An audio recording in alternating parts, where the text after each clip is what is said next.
In the 21st century, we can't even imagine what life would be like without the internet. Americans spend more than 10 hours a day in front of a screen, and the numbers just keep growing. Most of us couldn't even spend a day without our cell phone or our computer, and this is because the internet changed our world forever. Make sure you watch this video until the end to see how Google is affecting our memory. Today we're showing you 15 ways the internet has changed your life. Shopping. A decade ago, if we wanted to go shopping, we had to ask our mom if we could go to the mall. And if we didn't live in a big city, the number of stores was really limited. In 2017, all we need is a credit card to buy whatever we want from all over the world. We can even try to sell things that we don't want anymore. That's why about 190 million US consumers, more than half of the population, is shopping online, according to Forrester Research. And many of them made 51% of their purchases online, according to ComScore in 2016. Some people might miss trying on clothes, but online sellers are making us live a new experience. We can get whatever we want for a better price, we can read many reviews, and we can even get our money back if it doesn't work. Going to the mall might have some advantages, but we'll often feel too lazy to leave our computer. And this is when online shopping becomes very handy. Dating. Back in the days, if you wanted to date someone, you had to ask them face to face. Or maybe you were a little too shy and decided to send them a love letter or ask your friend to talk to them. But nowadays, online dating is much easier, and that's also what makes it more complicated. According to eHarmony, 40% of Americans use online dating, and 20% of current committed relationships began online. However, it comes with some disadvantages, as 53% of people lie on their dating profile, 22% ask a friend to create it, and 48% of online relationships end through email. No matter what, we think that our favorite app is Tinder. It is really easy to tell someone you like them and to talk to them only if they like you too.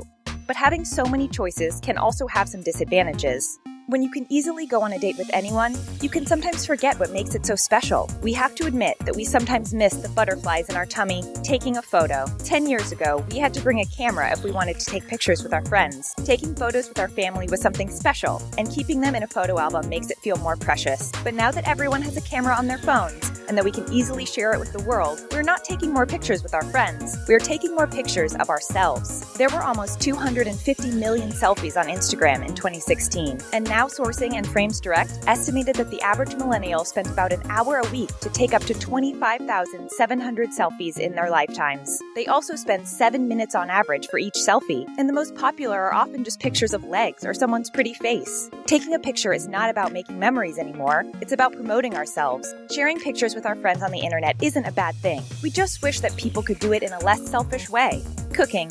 When we left our parents' home to live on our own, one of the first things we asked our mom is how to cook our favorite meal. And those who didn't have the chance to have a mother who liked spending time in the kitchen just had to turn to a cookbook. But now that everyone has access to thousands of recipes online, many of us think that we have everything it takes to become chefs. That's why 35% of people looked at a recipe online, and 15% viewed a cooking video. That's what makes the internet the most frequently used recipe resource for home cooks. We love our food so much that 29% of people snapped a photo of a dish they prepared. However, just because you have the information that you need doesn't mean that you have the skills. That's why many cooks feel really confident until they realize that they completely failed their recipe. Maybe we'll have to call mom to understand how to make a souffle.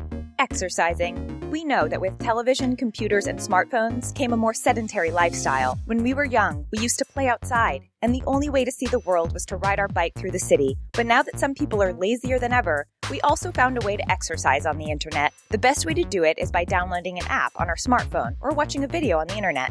That's why 58% of mobile users downloaded a health-related mobile app, according to Krebs and Duncan in 2015, and most of them use them at least daily. Some apps help us keep track of how many calories we are eating and spending, while others simply suggest many exercises we can try at home. This is how the internet made us less active, but this is also what might give us the chance to become healthier. After all, the internet simply gave us more freedom, and we can use it to do whatever we want. Watching TV. When we wanted to watch television, we needed to make sure that we were at the right time in the right place to see our favorite show. And then we had to wait one more week to see the following episode, and we just ended up watching boring things when there was nothing on TV. This is how streaming services changed everything. Now we can watch whatever we want, whenever we want, and wherever we want. In 2015, Netflix said that its members were streaming 42.5 billion hours worth of programming. Each individual subscriber spent 568 hours a year watching Netflix clicks on average, which is equivalent to around 1 hour 23 minutes per day. We now have the freedom to do what we want, and the latest trend is binge watching the first 3 seasons of a show in 2 days. And while the internet gives everyone the chance to be heard, it is also part of the reason why some people are making less money. No matter what, the traditional television will have to change if they want to survive. Getting information. Our parents used to read the newspaper every morning to know what happened the day before, and now we just have to look on social media to know what happened seconds before, and sometimes live on Facebook. We might think that we are getting more information, but what if we were wrong? The research carried out by think tank Demos proved that Twitter users are far more likely to interact with people who think like them and see publications that match their views. It means that if you like a politician, you will most likely see posts in favor of this politician, and you will miss the information on why they might not be that good. This is what we call an echo chamber. But once again, the internet is not only the problem, but it can also be the solution. Stop getting information on social media and try to read many different newspapers instead. It is important to read about different points of view because you can't really know what you're talking about without all the information. Communicating. Communication evolved in many different ways since the beginning of human history. Only a few people knew how to write, and now, most people in wealthy countries have the chance to go to school, and we can talk to someone from the other side of the world in less than a second. It became so easy to communicate that it has become more difficult. We expect people to answer quickly because they're always using their phones, and we are upset when they don't. Communicating online also leads to some problems like ghosting, when someone you're dating just stops answering your messages. According to Plenty of Fish, 78% of single millennials have been ghosted at least once. While most people think that this is really disrespectful, the ghosts just don't have the time to face hard situations like a breakup at any time of the day. No matter what, we think that communication is a great tool, and if we use it in the best way, it will also do great things. Reading. If you're a bookworm, you probably love the smell of a book. Going to the library was an incredible adventure where you could be transported to another universe simply by turning a page. But with the internet, we can now download whatever we want on our smartphone or our tablet. It has become so easy that people even started downloading them illegally to get a book for free. But what is worse is that most people are not reading at all. The Pew Research Center reported in 2014 that nearly a quarter of American adults had not read a single book in the past year. That number nearly tripled since 1978. But that doesn't mean that they're not reading at all. They're just reading differently on the internet. But we think that books should get the attention that they deserve. So whether you're reading them on paper or on a tablet, it is time to make them more popular again. Keeping in touch. Back in the days, if we wanted to know what our friend was up to, we had to call them. But since the invention of social media, all you have to do is log in and see what they're doing online. We might think that it is now easier to keep in touch with people, but it actually has a negative impact on our well-being. That's because it feels like social isolation, even if we are surrounded by people. We think that it will fulfill our needs by staying in contact with others, but it will actually just make us feel more lonely. Moreover, knowing too much about what our friends and partner are doing can make us feel more jealous. And we think that there is a great way to solve this problem. Instead of just looking at pictures of your friends on vacation, contact an old friend and ask them if they want to meet you at a restaurant to talk. That's the best way social media will really help you keep in touch with people you love. Playing. 2 decades ago, kids were playing outside all the time, and their parents kept asking them to come back home for dinner. But nowadays, our mom just keeps begging us to play outside for 30 minutes so we'll be a little more active. That's because it has become much easier to live in the virtual world. You can do whatever you want with no consequences and just try again if you fail. That's why people can even become addicted. According to psychologist Douglas Gentile, roughly 8.5% of children who play video games in the United States are addicted, and the numbers are similar across the world. The main problem is simply that they have access to it, because everyone has a video game system, or at least a computer or a smartphone at home. So after all, video games do have consequences in real life.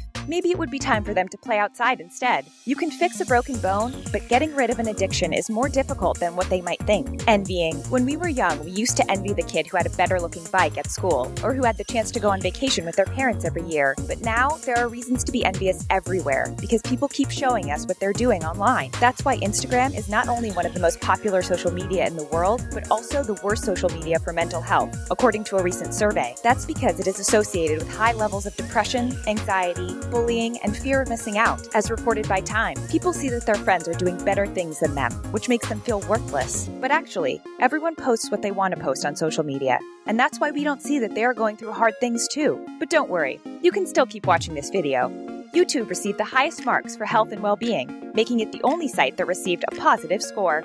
Being addicted. Most people used to think that you could only be addicted to things like cigarettes, sugar, or illegal substances. But you will be surprised to know that you're probably an addict too. That's because many people fear being separated from their mobile phone, which is called nomophobia, no mobile phone phobia. In the US, 65% of people sleep with their smartphones. As reported by Psychology Today, more than half never switch off their phone, and 1 in 5 people would rather go without shoes for a week than being separated from their phones. This is how, in total, 66% of all adults suffer from nomophobia. That's crazy. And there is one way to get out of this situation. You can try to do it step by step, by spending less and less time with your cell phone. If you feel anxious, you can also try to do something healthier that will make you feel better. And if you really can't stand being separated from your phone, the best thing to do would be to ask for the help of a professional. Saving lives. 2 decades ago, when someone needed help, they had to make sure that there was a phone nearby that they could use. And a century ago, you just had to hope that someone would be nearby to give you a hand. No matter what we think about the internet, we have to admit that it is one of the reasons why many people are still alive today. The internet is saving lives. One of the most important hunger relief organizations, the World Food Program, even makes the internet a top priority when a disaster strikes. That's because they need to be able to communicate with people in order to help them. The United Nations even declared that internet access should be a human right.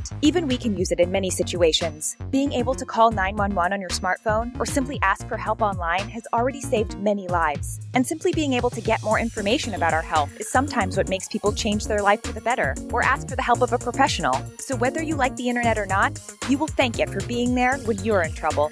Researching. When we had a question, we had to go to the library and open an encyclopedia to try to find an answer. And we didn't always find it. It was mostly difficult when we had to work on homework at school. But now everything is easier because we just have to ask Google. We even turned it into a verb by saying that we are Googling something. That's how the internet became the external hard drive for our memories. This is why people don't recall the information itself when they're asking themselves a question, but recall instead for where to access it, according to Sparrow and Wegner in 2011. So having access to so much information is also what makes us a little less smart. Did the internet change your life in any other way? Don't be shy to tell us how in the comments down below.